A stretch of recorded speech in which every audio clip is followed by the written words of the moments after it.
You know, if you look closely at military history, the most terrifying shifts rarely announce themselves with a declaration. There is this strange, almost unsettling phenomenon where everything feels completely routine, perfectly safe, right up until the exact millisecond it isn't. This story begins exactly like that. A completely calm sea, sweeping radar screens, routine patrols. It was just another night for the United States Navy operating in the Persian Gulf. It was the exact kind of quiet night where absolutely nothing seems out of place, which is precisely why what happened next changed the world in a matter of seconds.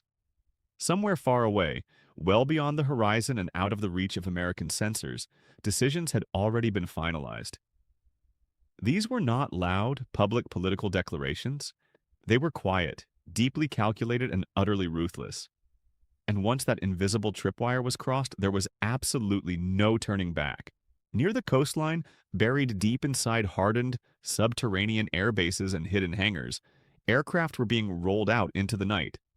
But the ground crews weren't preparing standard patrol fighters. These airframes were configured differently, carrying a payload designed for a very specific, highly classified purpose. They were armed with the YJ-91 missile. Now, if you follow the analysis here on 24/7 Strategic Profile, you know that this isn't just a standard piece of ordnance. The YJ-91 is a nightmare piece of engineering. It is terrifyingly fast, capable of tearing through the atmosphere at speeds exceeding Mach 3.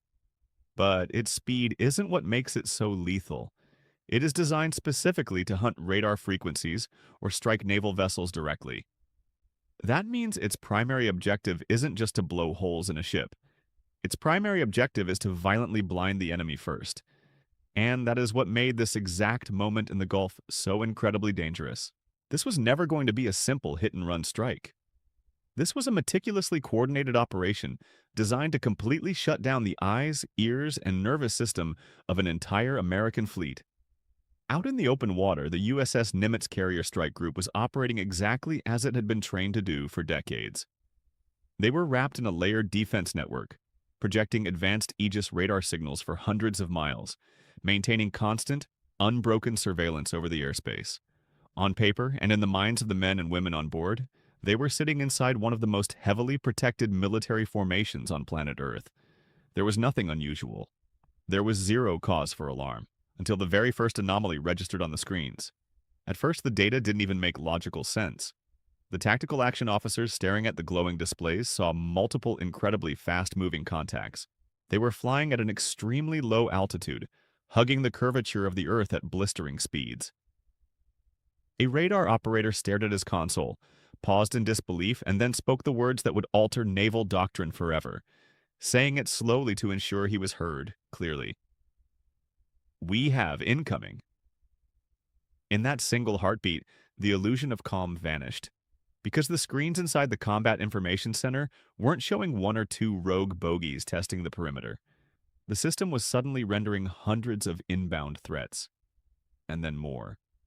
It quickly became an overwhelming tidal wave of kinetic energy, displaying far too many individual targets for the human brain to count. Clearly, what the commanders were looking at was not a standard harassment tactic or a localized skirmish. It was highly coordinated, deeply layered, and mathematically designed to overwhelm the processing power of the fleet's defensive computers. Within mere minutes, the deafening sound of the general quarters alarm started echoing across every steel corridor of the carrier group. Pilots sprinted across the flight deck toward their aircraft. Command decks lit up with frantic, highly trained activity.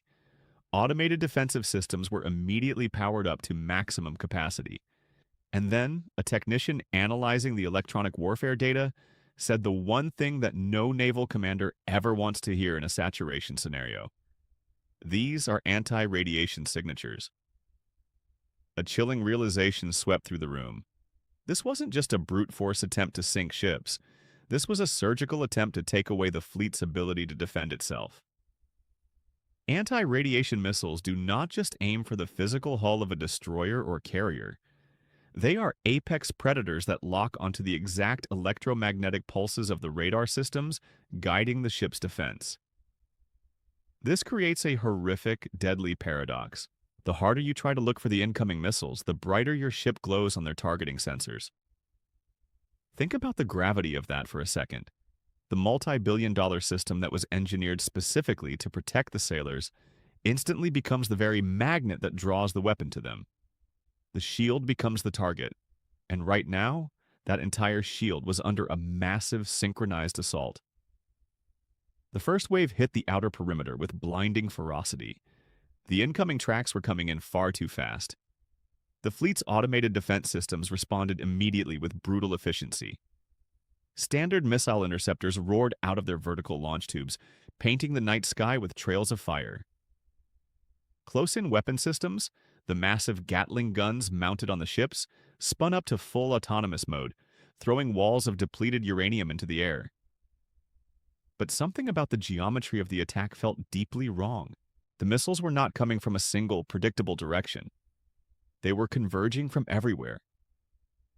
Some were flying so low over the sea they were barely clearing the crests of the waves, hiding in the ocean clutter. Others were executing violent pop-up maneuvers, climbing high into the sky before diving straight down at terminal velocity.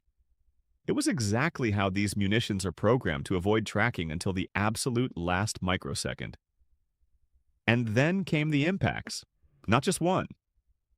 Multiple Arleigh-Burke-class destroyers stationed on the outer edge of the defensive formation took the first hits. The explosions were not immediately catastrophic to the hulls, but they didn't need to be.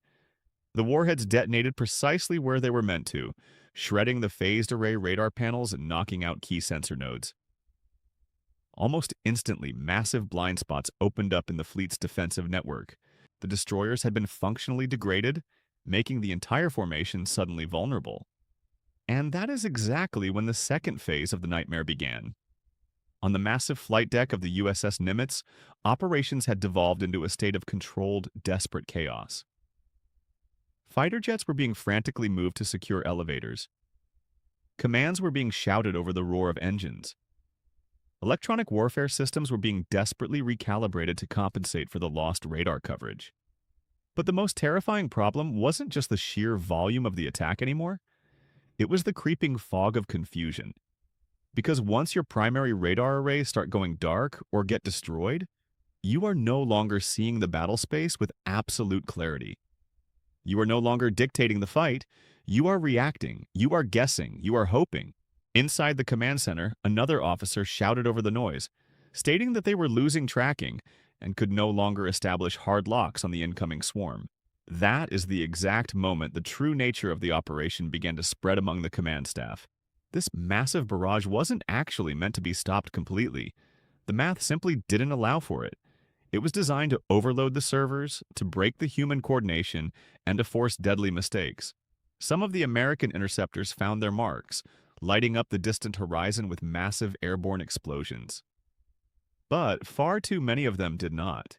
Because when you are dealing with sheer, overwhelming numbers, even the most impenetrable defense network on Earth eventually starts to thin out. And then, for a brief, agonizing moment, there was a gap. It was a tiny hole in the radar coverage, but it was enough. A tight cluster of missiles slipped through the interceptor net, closing the distance rapidly. Suddenly, the entire focus of the battle space shifted away from the escort ships and collapsed onto one single massive point. Everyone was watching the USS Nimitz. You could feel the gravity of the situation even without looking at a screen. You could feel the tension building toward that 100,000-ton target. Because if a nuclear-powered supercarrier was compromised, even partially, it wouldn't just be an issue of bent steel and damaged aircraft. It would be a catastrophic geopolitical message broadcast to the entire globe. On board the carrier, one senior officer stood completely frozen for just a fraction of a second, his eyes locked onto the converging inbound tracks. Then, in a voice completely stripped of panic, he quietly said, "They are going for us." For a few heavy seconds after those words left his mouth, everything inside the Combat Information Center felt like it slowed to a crawl. Not because time actually changed, but because every single person standing on that deck understood exactly what that meant. They are going for us. It wasn't a statement of fear. It was a moment of terrifying clarity. Because when a vessel like the Nimitz becomes the bullseye of a saturation strike, the entire doctrine of the fight shifts instantly. It is no longer just about standard fleet defense. It becomes a raw, primal fight for survival, for national symbolism, and for what the entire world is about to witness when the sun comes up. The voices on the command deck began to overlap, but they were not chaotic. They were sharp, disciplined, and moving at lightning speed. Orders were barked out to reroute all remaining defensive tracking to priority sectors. Commanders ordered all aviation fuel to be cleared from the deck immediately. Close-in weapon systems were switched to full autonomous mode, with orders to engage anything that breached the perimeter without waiting for human confirmation. And then, a deeply unsettling tactical decision had to be made. Some of the massive radar systems on the Nimitz went entirely silent. They were shut down deliberately by the crew. They had to be. This is the agonizing trade-off you face when dealing with anti-radiation threats. If you keep your powerful radars active, you are basically shining a massive flashlight in a dark room, painting a target directly on the bridge of your own ship. But if you shut them down, you willingly surrender your vision. You go blind. Either way, you are heavily exposed. The decisions being made in those seconds were no longer just calculated naval tactics. They were pure, desperate instinct. Out on the fringes of the carrier group, the smaller escort ships began frantic repositioning maneuvers. They were trying to physically shift their hulls to create overlapping fields of fire without fully relying on their electronic sensors. It was a messy, imperfect solution, but it bought the fleet a few precious seconds. And in modern naval combat, seconds matter more than armor. Above the waterline, the sky violently lit up once again. The last lines of interceptors chased the incoming radar signatures, creating massive bursts of white light that marked successful mid-air detonations. But looking at the remaining data, there were still too many inbound tracks. There are always too many. One officer leaned heavily over his console, staring at a screen filled with intermittent, broken tracking data. He asked the room, how many slipped through the net? Nobody gave him an answer right away because nobody actually had a clear, verifiable number. And in the dark of the combat center, that creeping uncertainty was infinitely worse than knowing a confirmed count. Then came the final, terrifying shift in the attack profile. The missiles that had successfully penetrated the defensive umbrella weren't just flying blind. They actively adjusted their flight paths, they corrected their angles, they locked in on the massive heat and electronic signature of the carrier. You could almost feel the cold, calculated precision behind the machine's logic. This wasn't a lucky shot. This was the culmination of years of strategic planning. On the flight deck, crew members physically braced themselves against bulkheads as the automated alarms shifted their tone. The sound became closer, sharper, and infinitely more urgent, indicating impact within seconds. In that specific moment, all the years of military strategy, all the war games, and all the planning narrowed down to pure, unadulterated human reaction. The first physical impact on the USS Nimitz wasn't what most people would expect from a missile strike. It didn't hit the direct center of the flight deck, and it didn't strike the nuclear reactors. It struck near the outer edge of the ship, purposefully targeting secondary support systems and communication arrays rather than the most obvious structural points. That specific targeting profile told the commanders everything they needed to know about the enemy's true intent. This attack wasn't about delivering one massive, dramatic, killing blow. This was about bleeding the ship slowly. It was about weakening the Leviathan piece by piece. The massive steel deck shuddered. It wasn't a violent ship-breaking roll, but it was enough kinetic force to throw hardened sailors off their feet. Heavy equipment violently rattled against the deck tie-downs. Inside the command center, a massive section of operations lost all electrical power for a terrifying 2 seconds, plunging the room into darkness before the dull red glow of the backup generators kicked in. The shout for a damage control report echoed through the room. The response came back fragmented. Minor structural tearing on the starboard side. Localized fires. Power systems fluctuating. But then came the 2 words that mattered most. Still operational. The ship was still operational. Those words carried immense weight because they meant the absolute worst-case scenario hadn't happened yet.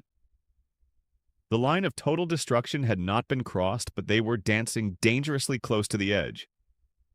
Almost immediately, another incoming alert pierced the room.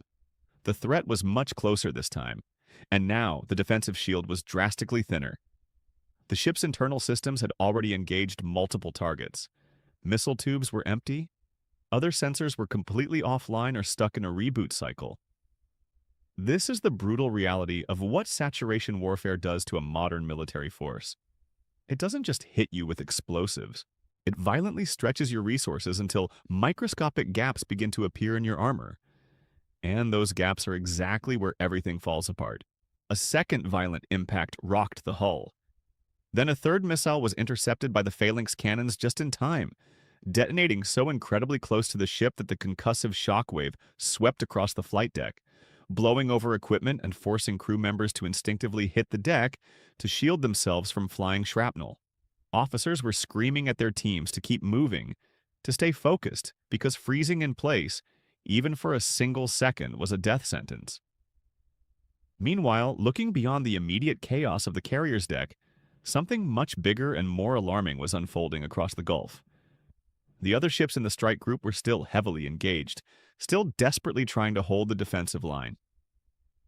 But their strict geometric formations were completely gone. The tactical structure had loosened under the unrelenting pressure, and in naval warfare, when structure loosens, coordination becomes exponentially harder. Communication packets get dropped, orders get delayed. Life or death decisions take a few seconds longer to process. And once again, those seconds dictate who lives and who dies. Back inside the smoking command center of the Nimitz, a senior officer stepped forward. He looked around the room. Smoke was rising in thin, acrid lines from fried computer terminals. Personnel were bleeding but still moving. Systems were glitching but still responding. He turned his attention back to the primary tactical display, or at least what remained of it, and asked a very quiet, very profound question. Are we still in control?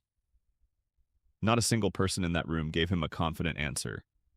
It wasn't because they were cowards, but because at that exact moment in time, the concept of control wasn't something you could mathematically measure anymore. It hadn't completely vanished, but it certainly wasn't solid. The control of the battle space was slipping from their hands. It wasn't happening dramatically, and it wasn't happening all at once. But it was slipping just enough to be undeniably noticed. Far beyond the smoke-filled skies of the immediate battlefield, the electronic echoes of the attack were already crossing the globe.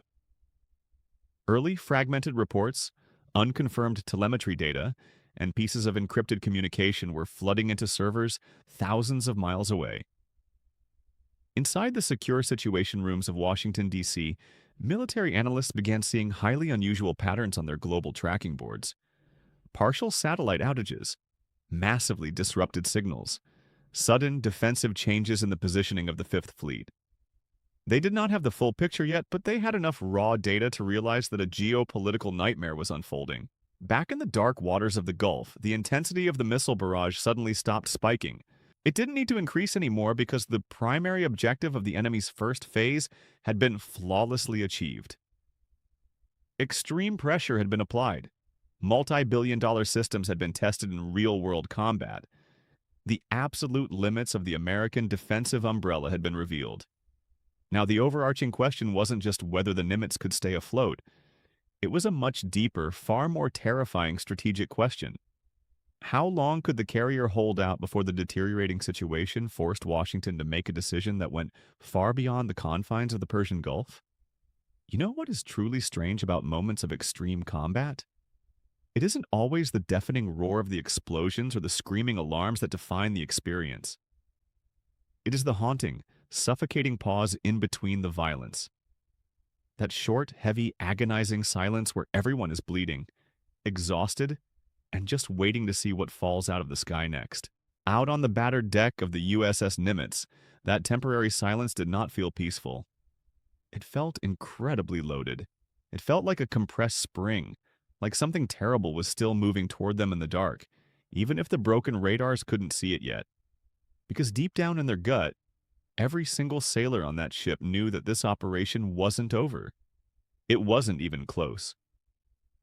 Inside what remained of the ship's nervous system, Damage control teams were working frantically with corrupted data. Half the screens in the room were active, while the others were violently flickering or completely dead.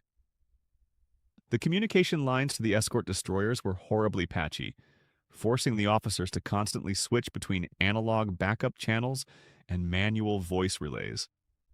And that changes the entire psychology of a battle. Once your multi-million-dollar combat systems are no longer fully reliable, every single tactical decision you make starts carrying a heavy shadow of doubt. Officers were shouting across the room, demanding confirmation on ghost tracks, asking if the airspace was finally clear. The responses were grim. Operators reported intermittent signals, explicitly stating they could not verify full clearance of the airspace. That word, intermittent, it is the absolute worst word you can hear in a combat information center. It means you are not completely blind, but your vision is hopelessly distorted. You are looking at a broken mirror. And that is exactly the environment where fatal mistakes are made. Out beyond the visual horizon, cloaked in the darkness of the night, something entirely new is forming. It wasn't as blindingly fast as the first wave. It wasn't a massive, overwhelming swarm. It was slow, deliberate, and terrifyingly intelligent. This was the second phase. It wasn't louder than the first, it was smarter.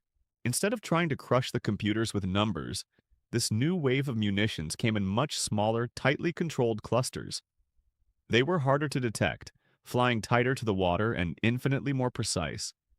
And by now, the American defenses were a shadow of what they had been an hour ago.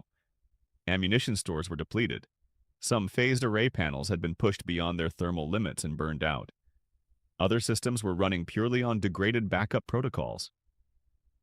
A radar technician leaned heavily over his console, his voice cracking with pure frustration, warning the room that they were cycling the defensive systems far too fast, literally melting the hardware from the inside out. But there simply wasn't a choice. You either keep the systems running until they melt, or you lose your edge completely and die in the dark. Out there, just hovering at the very edge of what the damaged American sensors could clearly track, the incoming missile signals began to adjust. They changed their approach vectors by a few degrees. They altered their speeds. They were testing the perimeter. They were probing the invisible dome, looking for whatever electronic gaps had been blown open by the first wave of destruction. And eventually, inevitably, they found one. The next impact on the carrier did not feel like the earlier blunt force strikes. It was much sharper, much more direct. It didn't cause widespread structural disruption. It was a highly focused surgical effect. A critical section of the carrier's internal operational network took a direct kinetic hit. It wasn't enough explosive yield to completely disable the massive ship, but it was exactly enough to physically shift the balance of the fight. Inside the hull, the lights dimmed once again. The combat data system severely lagged. For a terrifying moment, the seamless flow of military coordination completely stopped. And in warfare, momentum is everything. Commanders were screaming to reroute data links, but the systems simply weren't syncing. The computers were failing to talk to one another. That is when you truly start to see the collapse.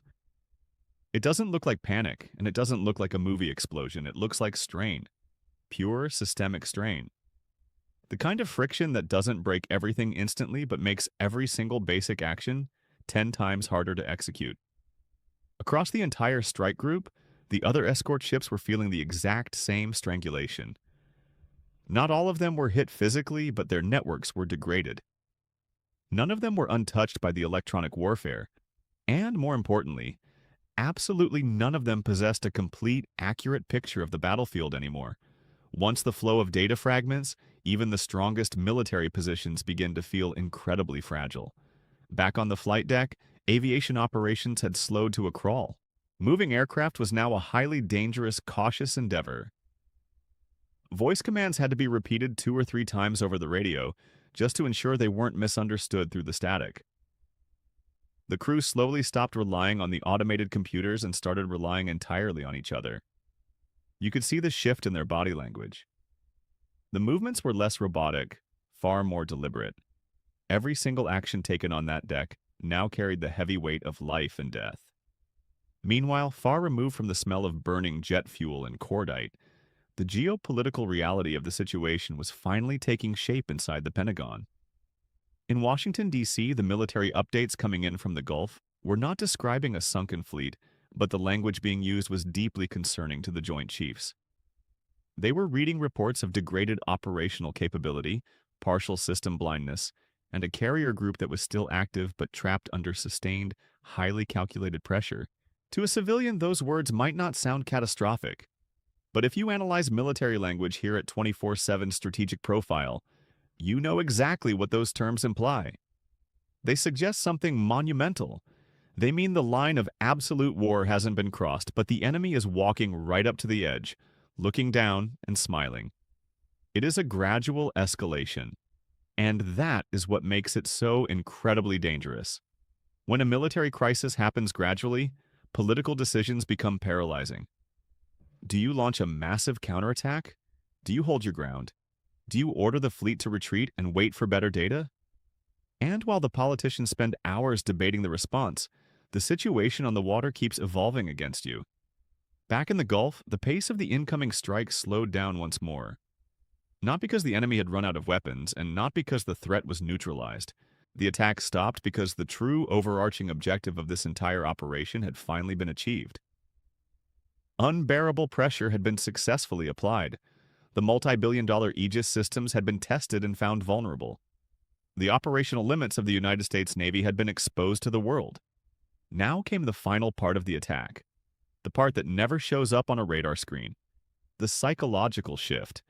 Because once a dominant military force realizes that it isn't just being blindly attacked, but actively studied and manipulated, the entire reality of the world changes. An exhausted naval officer standing near the battered edge of the flight deck looked out over the dark water. The ocean was quiet again, at least on the surface. He turned to the men standing next to him and said something that would echo in military academies for decades. He looked at the smoke rising from the destroyers and said, "They are not just hitting us." He paused, letting the cold reality sink in. "They are shaping how we react." And that is exactly when the true horror of the night fully sinks in. This scenario was never just about firepower or explosive yields. It was about absolute control. The enemy didn't want physical control of the water. They wanted control of the tactical tempo. They wanted control of the decisions being made in Washington. They wanted control of what happens next on the global stage. And as the battered USS Nimitz limped through the dark waters of the Gulf, bleeding but alive, one thing became terrifyingly clear to everyone watching. Right now, that control was no longer one-sided. The era of uncontested supremacy was over. If you want to understand the invisible tactics and the deep strategies that are actively shaping the future of global warfare, make sure you are subscribed to 24/7 Strategic Profile. We break down the realities of military doctrine that mainstream analysis misses. Thank you for listening, and we will see you in the next briefing.